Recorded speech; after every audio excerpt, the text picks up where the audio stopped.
تو رمضان کا روزہ اگر کسی نے جان بوجھ کر توڑ دیا اور یہ کہتے ہوئے کہ مجھ سے پیاس برداشت نہیں، بیماری نہیں ہے، نہ مرنے کا اندیشہ ہے، وہ تو الگ بات ہے، ویسے یار میں اس سے کوئی کام ہی نہیں ہو رہا، میرے سے برداشت نہیں ہو رہا، بار بار کولر کی طرف دل چاہ رہا ہے، اور ایک قطرہ بھی حلق میں اتار لیا تو روزہ بھی ٹوٹ گیا، اور سزا کیا ہے؟ 60 روزے لگاتار۔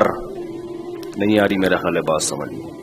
روزہ توڑنے کا کفارہ کیا ہے؟ رمضان کا روزہ 60 روزے جان کر اگر توڑا ہو کسی نے، 60 روزے یہ والا روزہ بھی قضا کرنا پڑے گا، اور وہ جو 60 روزے رکھنے ہیں ان میں اگر 59 روزوں کے بعد آپ کی طبیعت خراب ہو گئی اور 60واں نہیں رکھ سکے تو پھر پہلے دن سے دوبارہ، یعنی اس میں بیماری کی بھی کبھی عذر قابل قبول نہیں ہے،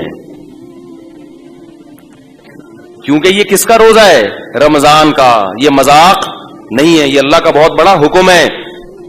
اسی طرح یاد رکھو ایک اور مسئلہ ہے، مسافر کے لیے روزہ چھوڑنا جائز ہے لیکن افضل نہیں ہے۔ افضل اس صورت میں ہے جب مسافر کو روزہ رکھنا مشکل ہو، یہ جو حدیث میں آتا ہے لیس من البر الصیام فی السفر، سفر میں روزہ نیکی نہیں ہے، یہ اس صورت میں ہے جب سفر میں روزہ رکھنا آپ کو بہت زیادہ مشکل لگ رہا ہے۔ اگر سفر میں روزہ رکھنا مشکل نہیں ہے، جیسے کہ آج کل اکثر مشکل نہیں ہوتا، جہازوں کا، ٹرین کا، بسوں کا سفر ہے، بڑے آرام سے رکھ سکتے ہیں، تو ایسی صورت میں روزہ رکھنا افضل ہے، کیونکہ رمضان کی فضیلت حاصل ہوگی۔ سمجھتے ہیں کہ نہیں سمجھتے؟ اس میں سستی کاہلی کر کے روزہ نہیں چھوڑنا چاہیے، جائز ہے بہرحال، چھوڑنا نہیں چاہیے۔ ایک مسئلہ یہ ہو گیا۔ دوسرا مسئلہ اور اچھی طرح سمجھیں کہ یہ جو مسافر کے لیے روزہ چھوڑنا جائز ہے یہ اس صورت میں ہے جب سحری کا وقت سفر کے دوران آ جائے۔ ہمارے ہاں یہ ہوتا ہے کہ دوپہر کسی کا لاہور جانے کا ارادہ ہے، وہ صبح روزہ چھوڑ دیتا ہے کہ میں تو سفر میں، ایسا نہیں ہے۔ سحری کا وقت مقام پہ آیا ہے تو ابھی آپ مسافر بنے نہیں ہیں، آپ دوسرے مسلمانوں کی طرح آپ پر بھی روزہ فرض ہے، کیونکہ ابھی آپ مسافر بنے نہیں ہیں۔ اب جب آپ نے روزہ رکھ لیا تو سفر میں اس کو مکمل کرنا واجب ہے، سفر میں آپ وہ توڑ نہیں سکتے۔ ایک خاتون کا پچھلے سال فون آیا، میں امریکہ سے پاکستان آ رہی تھی تو میں نے روزہ رکھ لیا تو سورج ہی نہیں غروب ہو رہا۔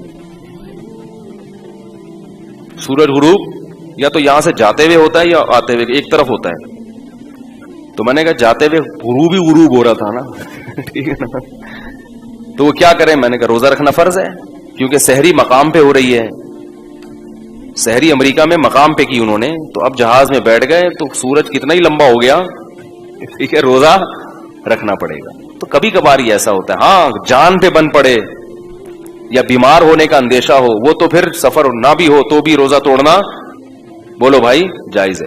تو ایک مسئلہ ہے۔ دوسرا مسئلہ یہ، مسافر نے روزہ چھوڑ دیا، سفر میں سحری آئی تھی، آپ یہاں یعنی آپ جہاز میں بیٹھے لاہور سے کراچی آ رہے ہیں، راستے میں سحری کا وقت ہو گیا جہاز کے دوران، یعنی پرواز کے دوران، تو آپ روزہ چھوڑ سکتے ہیں، آپ نے چھوڑ دیا روزہ۔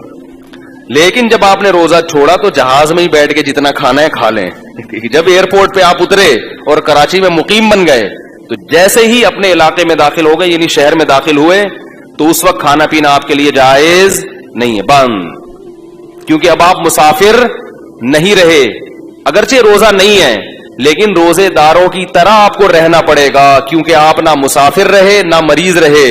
تو فمن شہید منکم الشہر، کہ تم میں جو اس مہینے کو پائے گا وہ روزہ رکھے، تو اس کو روزہ رکھنا، اگرچہ یہ شرعی روزہ نہیں ہوگا کیونکہ سحری، کیونکہ وہ تو کھاتے آ رہے ہیں نا، لیکن پھر بھی روزے داروں کی طرح رہنا آپ پر کیا ہو جائے گا؟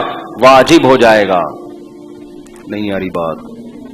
ہم نے دیکھا ہے مسافر کا روزہ نہیں ہے، وہ آ کے کھا رہا ہوتا ہے، بھائی اب تو مسافر نہیں رہے نا تم، اب تھوڑی مسافر ہو، اب چپ آرام سے جیسے دوسرے بیٹھے ہوئے ہیں نا اس طرح بیٹھو، کھانے پینے کی اجازت۔